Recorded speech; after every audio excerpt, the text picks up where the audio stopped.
ロコダイルが出るとこを私歩いてたんですね。勘弁してくださいよ。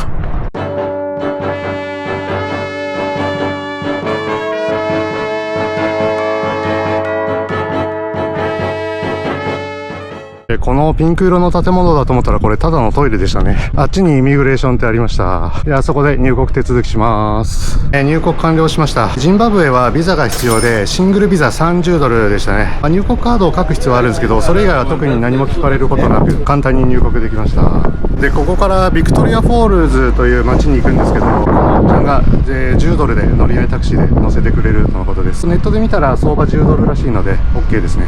思ったよりいい車ですね。いいじゃんいいじゃん。あとすいません、完全に言い忘れてたんですけど、ボツワナ以降の携帯のネット通信なんですけど、エアーロで世界136カ国で使える20ギガ、有効期間1年間のものを買っておりました。69ドルでした。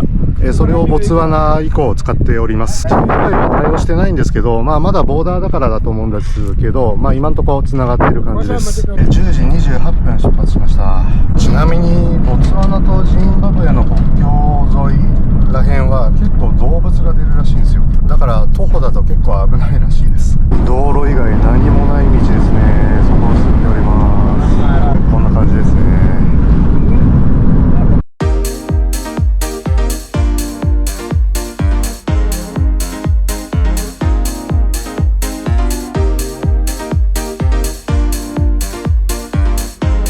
ジンバブエのビクトリアフォールズの街に入ってきましたね。はい、予約しているホテルまで直接来てくれました。10ドル現金で払いました。11時40分に着きましたね。で、今日からお世話になる宿、こちらペニーワイズコテージっていうところです。まだ早いんでどうなるかわかんないですけど、とりあえずチェックイン手続きしようと思います。ちなみにこの宿の周りはこんな感じですね。人通りとか全然ない感じ。まだ12時前ですけどチェックインさせてくれました。で、ここが私の部屋なんですけど、この部屋の前もなんか自由に使えそうなスペースがあっていい感じですね。で、部屋の中こんな感じです。ベッドが2つありましたね。で、テレビがなんとソニー製ということで。で、冷蔵庫ある。で、ここになんとアメニティがあるんですよね。シャワージェル、シャンプー、ボディーローション。あとこれよくわかんないけど、インセクトってあるから、なんか虫除けかなんかですかね。まさかこんなアメニティがあると思わなかった。で、クローゼットがあって、エアコンもちゃんとありますよと。で、あと水回りなんですけど、こっちも綺麗なんですよ。洗面所、シャワーでしょ。で、トイレということで。いや、めっちゃいいな。こんないいと思わなかった。無料の水3本あります。Wi-Fi の速度も34メガ出てていいっすね。で、こちらのペニーワイズコテージなんですけども、こちらに2泊します。2泊素泊まり、booking.com で予約して、11,659 円でした。この内容で1泊6,000円切るならいいんじゃないですか。こんないいと思わなかった、正直。ここでジンバブエの情報をお話します。ジンバブエの首都はハラレというところですね。ジンバブエのビクトリアフォールズの時差は、ナミビアとかカサネと時差はないですね。日本から見ると7時間遅れっていう感じになります。ジンバブエの通貨なんですけど、今はジンバブエゴールドっていうのが去年の4月に導入されたらしいですね。ただですね、以前のジンバブエドルはもうスーパーハイパーインフレでめちゃくちゃになったらしいんですよね。だからその辺の経緯も含めて、ほぼほぼアメリカドルが使えるみたいです。なので私もジンバブエの、ジンバブエ特有の通貨には両替せずに、使うとしたらアメリカドルを使おうと思います。ただ基本的にはクレカで払いたいところですね。ジンバブエのビクトリアフォールズの、気温、今24度。最高気温25度で最低気温が11度っていう感じみたいです。今日はちょっと最近移動が続いていたので、ゆっくりしようと思います。動画編集作業とかしつつ、ゆっくりしようと思うんですけども、軽く昼飯だけ食おうと思うので、街歩きプラス昼飯食いにちょっとだけ出かけます。先ほどもお見せしたと思うんですけど、これがホテルの前の道なんですけど、電灯なんて一個もないから、暗くなったら真っ暗になりそうだね。観光地だし、治安は多分悪くはないと思うんですけど、動物とか出てきそうなんだよね。その辺がちょっと怖いかも。スマホのネットワークなんですけど、残念ながら世界136カ国で使えるやつも、もともとジンバブエ対応してなかったんでしょうがないんですけど、それも残念ながら繋がらなかったです。エアロでジンバブエの eSIM 買おうと思ったんですけど、注意書きでビクトリアフォールズ近辺は繋がらない可能性がありますっていう注意書きがあったので、買わなかったです。なので、宿の Wi-Fi 以外はネットが使えない状況ですね。その状態で過ごしてみようと思います。なんとかなるっしょ。今、お目当てのお店に向かって歩いてるところです。一応舗装された道には出てきましたね。でもマジで、いつ、どこから動物が出てくるかわかんない。そんな感じ。さすがにライオンとかいないよね。勘弁してよ。はい、やってきたのはこちら、ラ・ピッツァ・ビクトリア・フォールズってお店ですね。ピザって店名にあるけど、これが Google マップにも写真があって、もうこれが気になって、来ました。オーソってなんすか？で、右は寺です。なんじゃこりゃ。ということで、面白そうなので、ここで昼飯食います。はい、こちらですね、クレカ使えること確認しました。で、いろいろ、サラダ、サンドイッチから始まって、いろんなメニューあるんですけど、もう寿司なんか食いましょうか。せっかくだから。店内はこんな感じで、2階もあるんですね。こんな感じです。素敵な感じですね。時間がもう昼過ぎなんで、軽めのランチということで、シーザーサラダと握りのサーモンを頼みました。サラダより先にサーモンの寿司が来ちゃいました。これ見て、お手元って書いてるよ。でもなんか右の方見ると中国っぽいんだけどね。あと、醤油はもちろんキッコンは。いただきます。サーモンはシャリはやっぱ美味しくないね。でも、ちゃんと寿司だわ。思ったよりやるわ。で、このガリもね、思ったよりちゃんとガリもサーモンもわさびもちゃんとしてるわ。米だけちょっと残念だけど、もうそれはしょうがないもんね。結構時間経ってからシーザーサラダが来たんですけど、めちゃくちゃ巨大。いただきます。サラダの真ん中にあったこれなんだろうと思ったら、まさかのフムスでした。びっくり。結構葉物のレタスとかが少なめですね。いただきます。シーザードレッシングはほんとうっすらって感じなんですけど、大量に入ってるベーコンの塩っ気とか卵とかライムとかもあるんで、結構味付けはこれで十分ですね。なかなかうまいです。はい、ごちそうさまです。お会計16ドル。サーモン寿司が4ドルでシーザーサラダが12ドルって感じですね。シーザーサラダ高えな。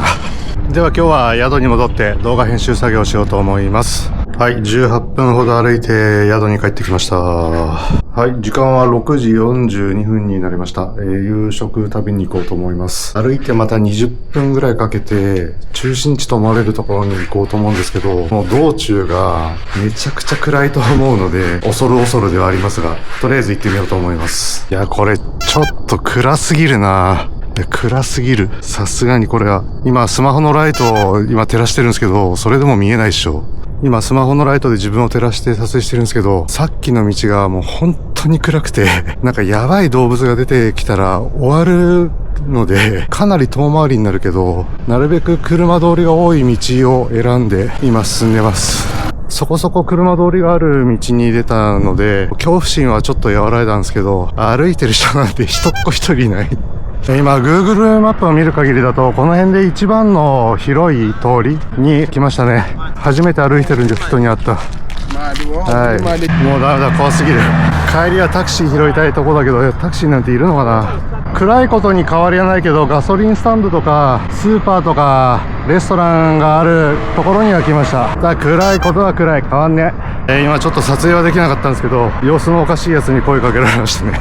暗いともう単純に人的に治安が心配っていうのもあるし、でそれプラスアフリカの場合、やばい野生動物が出てくるんじゃないかっていう恐怖があって、でさらにもう一つ付け加えると、地面に急に穴が開いてたりするんですよね。でそれで落ちて大怪我するっていう可能性もあるんで、ちょっとマジでやばいっすよ、アフリカの場合は特に。お目当てのお店着きました。ズールビストロバーかな。今7時13分だから30分ぐらい歩いた。じゃあ入ろうと思います。店内思ったより狭かったな。もっと広い店かと思いました。滝が流れてます。暗くて申し訳ないですが、メニューですね、いろいろありそうです。昼飯遅めに食ったからちょっと軽めにしたいかなと思ってます。今オーダーしました。まずジンバブエのビールいくつかあったんですけど、ザンベジっていうビールにしました。であとメイン料理はオックステールシチューで、なんかサイドを選べてピーナッツバターライスをサイドに選びました。でちなみにここもクレカ払いできるとのことでした。来ました。ザンベジというジンバブエのビールって書いてありますね。ビールは本当世界中各国にあるからいいっすよね。現地のもん飲んだ食ったって感があるので、いただきます。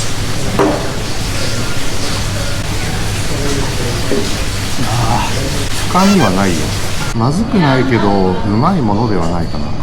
まあまあまあまあ。はい、また全然想像と違うものが来ました。シチューってこれか、これがオックステールシチューか。で多分スピナッチ、ほうれん草でピーナッツバターライスに、これは何だろう、豆かな。いただきます。豆はね、イングリッシュブレックファーストについてくる豆と同じ感じ。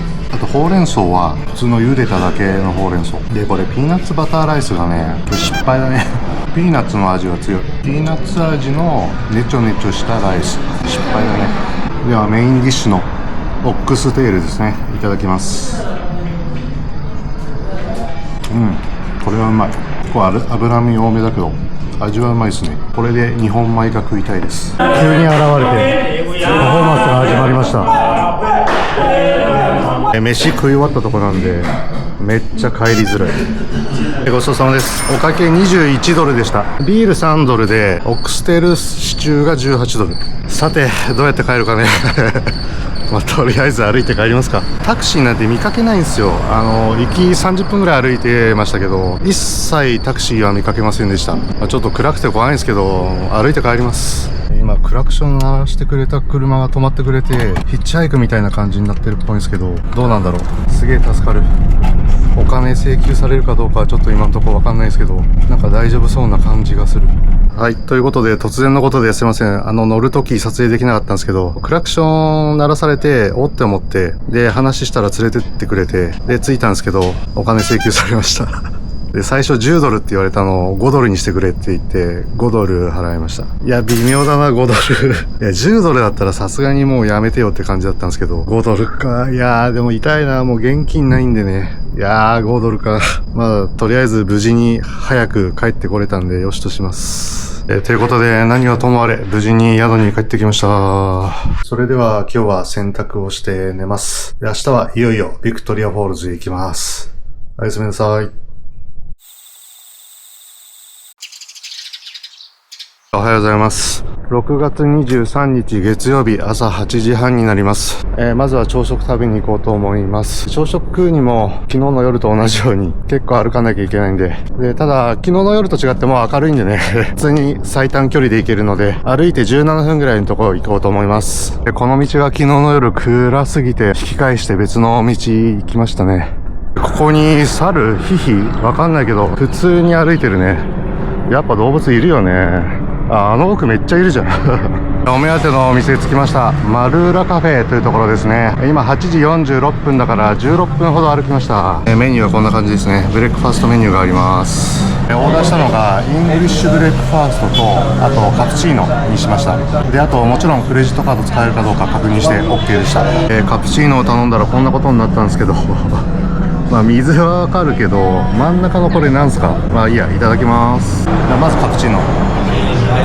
うまい。これあれかな、甘いやつかな。よくわかんない。なんか甘いは甘いんだけど、なんかもしかしたらちょっとお酒入ってる。なんすかこれが。何かわかる人教えてください。そこそこ甘めのなんかお酒が入ってそうなやつ。普段おしゃれなカフェなんて行かないからよくわかんないです。はい、そしてイングリッシュブレックファースト来ました。豆があってトマトがあって、あとこれ多分ハッシュブラウンかな。この辺があるってことはもう正真正銘イングリッシュブレックファーストですね。いただきます。正真正銘イングリッシュブレックファースト、うまいです。ごちそうさまでした。お会計15ドルでした。イングリッシュブレックファースト12ドル、カプチーノ3ドルです。ちょっと高いんですけどめちゃくちゃうまかったなソーセージ本格的でいいイングリッシュブレックファーストでしたね。それでは一旦宿に戻ります。本当は位置的にこのレストランからの方がビクトリアフォール近いんですけど、朝寒かったんで軽装に着替えてから、ビクトリアフォールに行こうと思います。はい、ということで10時2分に宿に戻ってきました。準備して、いよいよビクトリアフォールズへ向かうと思います。はい。ちょっとですね、今、宿の支払いをクレカでしてたりして、ちょっと時間かかっちゃったんですけど、10時52分出発しようと思います。ダイソーで買っといたコンパクトレインコート、レインポンチョ、持っていこうと思います。ビクトリアフォールズまでは、Google マップによると歩いて31分。結構あるんですけど、歩いていこうと思います。しばらく歩いてきたらもうほんと大自然の中って感じに来ましたね。一応綺麗な道が1本あるので、歩きやすくはあります。11時28分、ついに着きました。ビクトリアフォールズナショナルパークですね。この入り口の向かいはカーパーク、駐車場になっていて、なんかお土産屋さんとかもいっぱいありますね。で、さっき陽キャっぽい人がなんか踊ってました。ジンバブエ側のビクトリアフォールズは噂によると入場料50ドル、高い。ただクレカが使えるって噂ですね。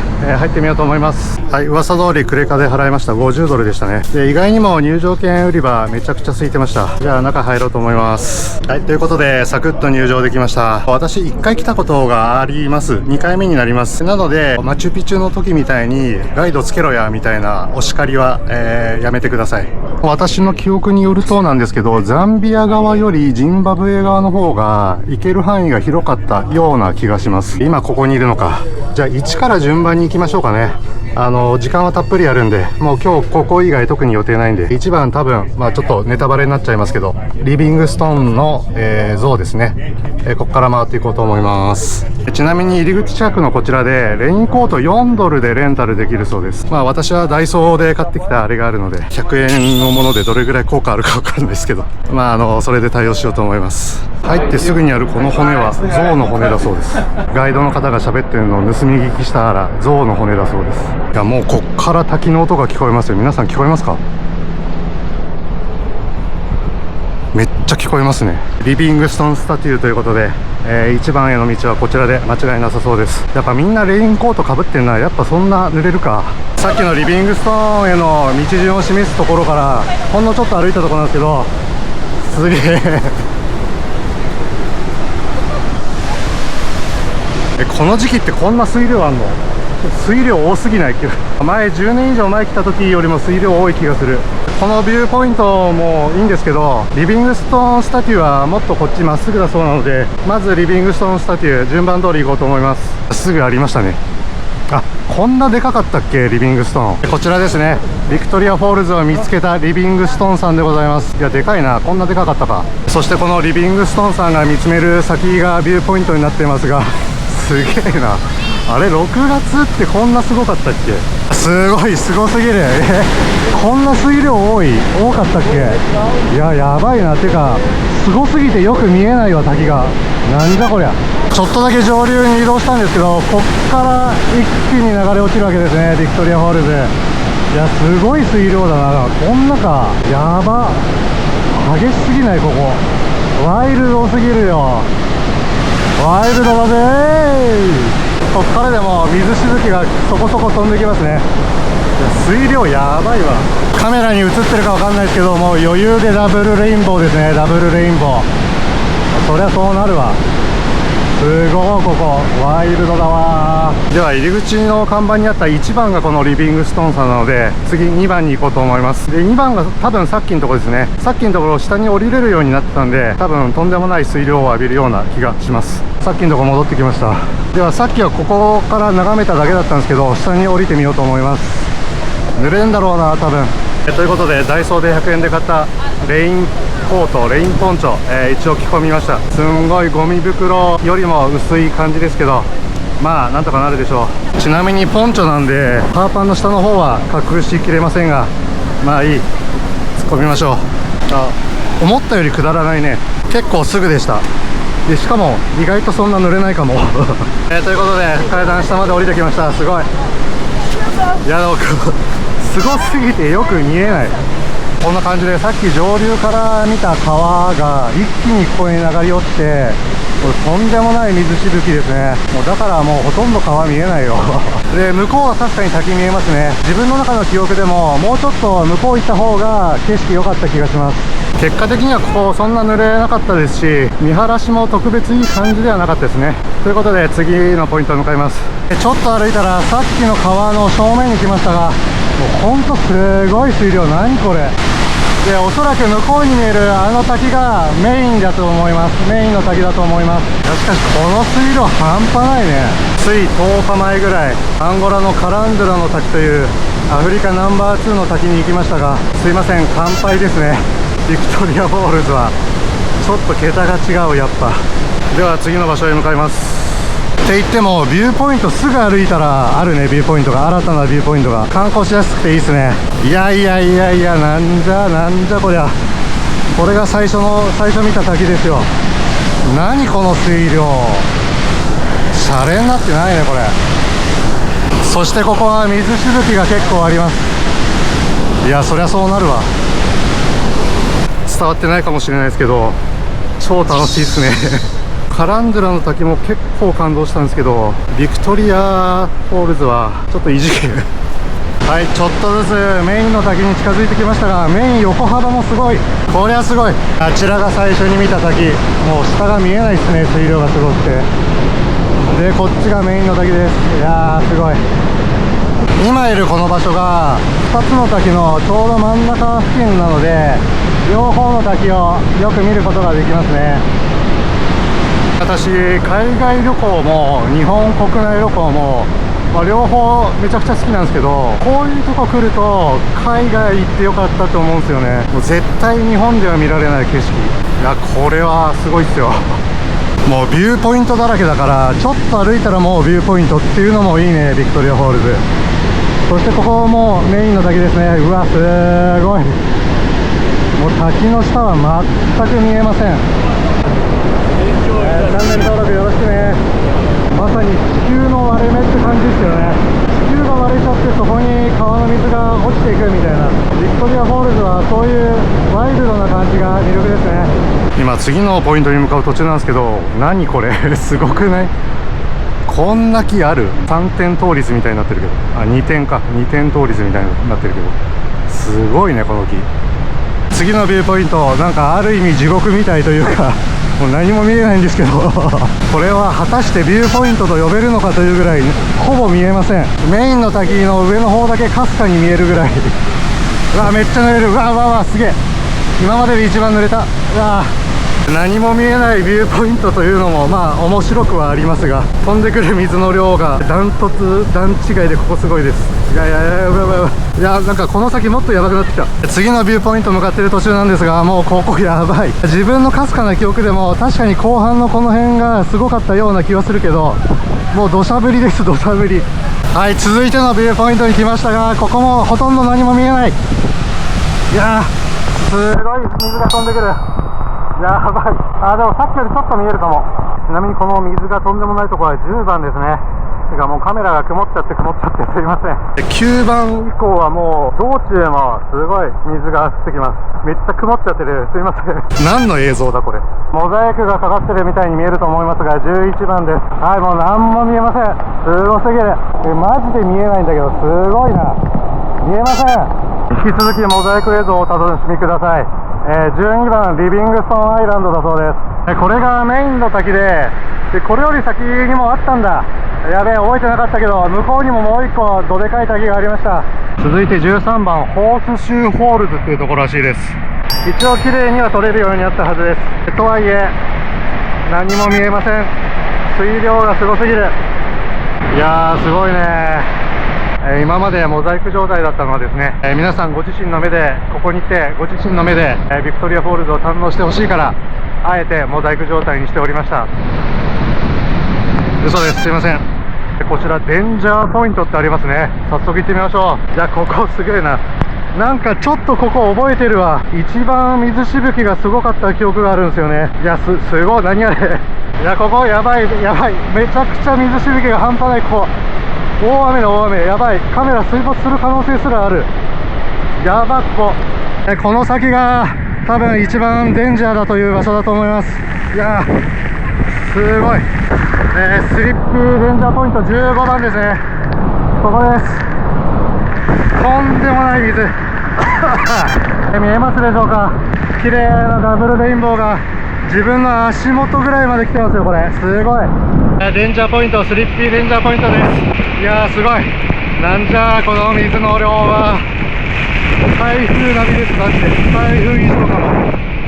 なんじゃこれマジで。ちょっと水の量が本当に半端ないので、ちょっともろもろ服とかもやばいんで、そろそろ戻ります。レインコート着てるんですけど、もう T シャツがびっちょびちょになりました。今の場所はちょっと異次元ですね。で、今の場所スリッピーレンジャーポイントって書いてあるぐらいなので、ちょっと滑りやすかったんで気をつけてください。ビクトリアの滝の一番端っこはこんな感じみたいです。で、次橋が見えるポイントかな。そこが最後になると思われます。一番最後のポイントに来ました。あれがジンバブエとザンビアの国境に確かなってますよね。橋ですね。この橋もビクトリアフォールズ界隈で人気の場所ですよね。確かに美しい橋です。で、ここすごい綺麗に虹出てんな。もうダブルレインボーわかりますか？綺麗に左から右まで虹がかかってます。はい。ではですね、入り口に戻ってまいりました。今、1時3分になります。だから1時間半ぐらいで観光を終えた感じになります。大満足でした。道中も話したと思うんですけど、アンゴラでアフリカナンバー2のカランズラの滝行ってきたんですけど、ビクトリアフォールズ、お前の勝ちだ。次はですね、時間が正直まだあるので、ごめんなさい、ちょっと撮影なしでもう一周してこようと思います。はい、今撮影なしでまた全く同じコースを一周してきました。今時間2時42分ですね。いやー大満足です。マジですごいわ。では私をある程度は守ってくれたダイソーのレインコート、ザンビア側でも使うと思うので大事に持って帰ろうと思います。正直捨てたいんですけど100円なんで。お土産屋をちょっと見てて、結局買わなかったんですけど、3時2分に出てきました。で、この入り口の向かいにある駐車場兼なんか露店が並んでるとこ、そこ行ってみましょう。ここが入り口で、左が私のホテルとかがあるとこですね。で、右に行くとザンビアとの国境があるはずです。で、今行こうとしてるのがこっちですね。さすがジンバブエの一大観光地なんで、ビクトリアホールの入り口の前にはたくさん土産物屋がありますね。なんかいいのあるかな。ビクトリアフォールズのいい感じのデザインの T シャツが欲しいんですけど、あんまかな。デザインが良ければバカ売れすると思うんだけどな。ちょっと個人的な感想なんですけど、どれも微妙ですね。さっきも言ったけど、デザインさえ良ければ爆売れすると思うんで、もうちょい企業努力をしてほしいです。で、今3時14分なんですけど、ちょっとかなり早いディナーにしようと思います。っていうのもですね、昨日みたいにめちゃくちゃ暗いとこを歩きたくないっていうのもあるんですけど、今から行こうとしてるとこが多分めちゃくちゃ人気っぽいんですよね。こんぐらいの時間ならさすがに座れるだろうということで行ってみようと思います。3時21分たどり着きました。こちら、なんて読むのかよくわかんないけど、ベギネスレストランかな。こちらで飯食います。ちょっと待ってBeware of クロコダイルって書いてあるんだけど怖いんですけど大丈夫？クロコダイルに食われることを心配しつつも飯食いましょう。あれだよね、クロコダイルに気をつけろって言われても気をつけようがないんですけど落石注意と一緒でどう気をつけろっちゅうねんっていう。いや素晴らしいですね。ロケーションがザンベジ川かな。ザンベジ川沿いって感じですね。ということで、やはりこの時間だと空いてるんで川沿いの席ゲットしました。私の視界は今こんな感じですね。いや素晴らしい。でこの川の水右行くとビクトリアフォールズって感じですね。メニューはこんな感じですね。で2ページ目がお酒揃ってます。クレカ使えることを確認して、食べ物はグリルドサーロイン頼みました。飲み物は何種類かあったんですけど、ローカルビール何って聞いたら、昨日飲んだザンベジとこのロングネックアフリカンっていうやつだったんで頼んでみたんですけど、こんな色なんですね。いただきます。ではロングネックアフリカンいただきます。見た目もっと薄いのかなと思ったけど、そこそこコクはありますね。まあまあです。どうやらパンがついてくるようでしたね。普通にうまそう。いやいいレストランですね。パンが柔らかい。アフリカ来て一番柔らかいパンかも。オリーブオイルに浸してあったなんかよくわかんないマヨネーズっぽいタレをつけていただきます。なんだろうこれ今フォークでこれだけ食べてみたら、すいませんフムスでした全然ちゃうやん。美味しいです。フムスグリルサーロイン、来ました。めちゃくちゃうまそう。でサラダとフレンチフライ、いやめっちゃうまそうなんですけど、いただきます。でメニュー見たら鹿肉とかもあって、その辺も気になったんですけど、このビーフもジンバブエ産のビーフだって書いてあったので、無難にビーフにした感じです。焼き加減はミディアムでお願いしました。いただきます。うまっ。これは文句ない。ステーキの味付けはシンプルに塩コショウですね。でバターも乗ってるし、ペッパーソースも来たんで、もう味付けは完璧です。ミディアムでお願いした焼き加減ですが、断面はこんな感じですね。でバターが乗ってて、ペッパーソース完璧じゃないですか。サーロインステーキを 100% 楽しむために2杯目はもちろん赤ワインです。もうこれも結構な量ですね。もう今最高にいい気分ザンベジ川沿いでサーロインステーキですよ。まるで金持ちになった気分ですね。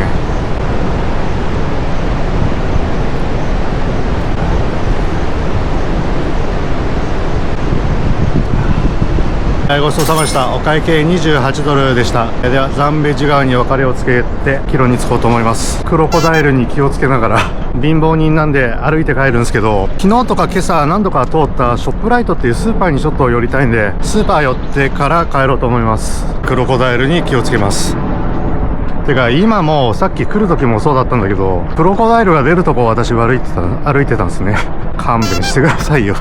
ここに限ったことではないんですけど、相変わらず歩いてる人なんてほとんどいないですね、この観光地で。ほとんどの人はタクシーとかツアーの車で行き来してるんでしょうね。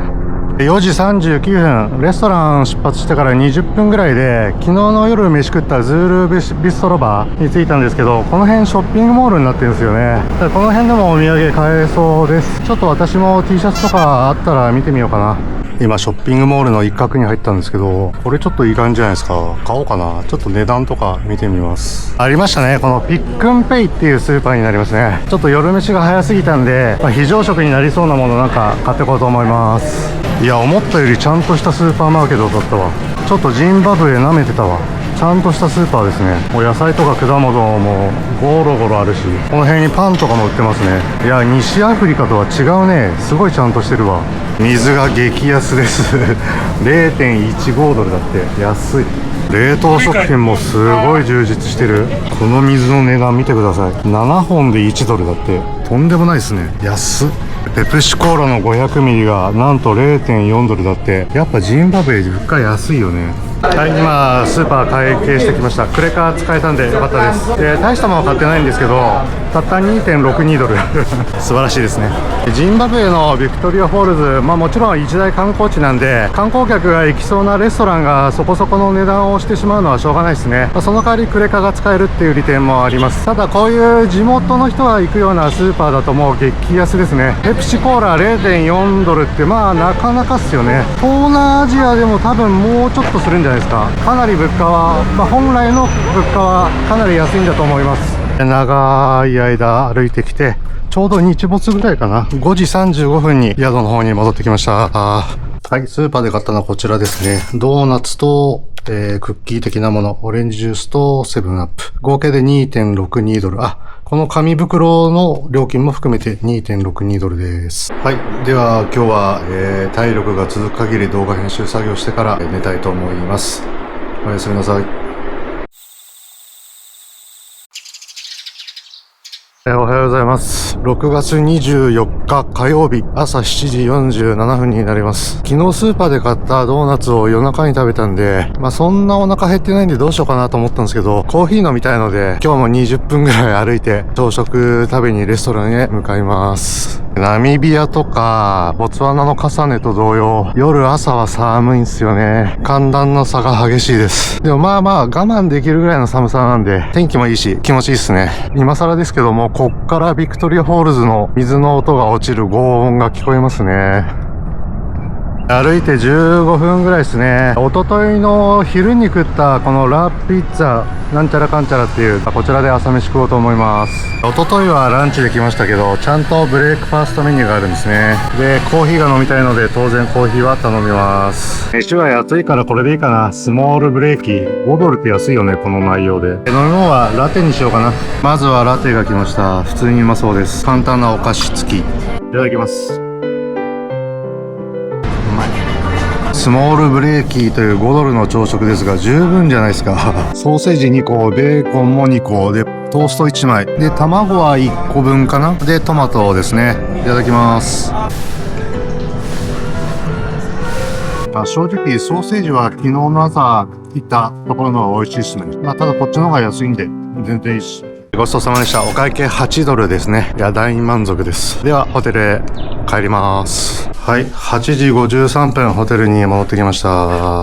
はい。ではですね、この後チェックアウトしますので、こちらのホテルの評価をしたいんですけど、星5つ中 3.5 でお願いします。本当は4にしようと思ったんですけど、昨日ルームクリーニングがなかったんですよね。クリーニングはいらないけど、タオルの交換とかアメニティの補充はしてほしいところだったんで、4にしようと思ったけど 3.5 にします。部屋の中は、綺麗清潔ですよね。ちっちゃい虫はいますけど、それで1泊6000円切るんであれば、十分いい部屋かなと思います。ただ難点はやっぱり中心地から離れてるところですね。その分安いっていうのがあると思うので、この料金ならいいんじゃないかなと思います。それでこの後なんですけど、ここパッキングしてチェックアウトをしたらですね、宿のオーナーにWhatsApp で連絡してタクシーを予約しておりまして、ジンバブエ側の国境までタクシーで連れてってもらいます。$5という話でした。そこから歩いて国境越えをしてザンビアに入国します。ザンビア側のビクトリアフォールズの観光拠点のリビングストンに、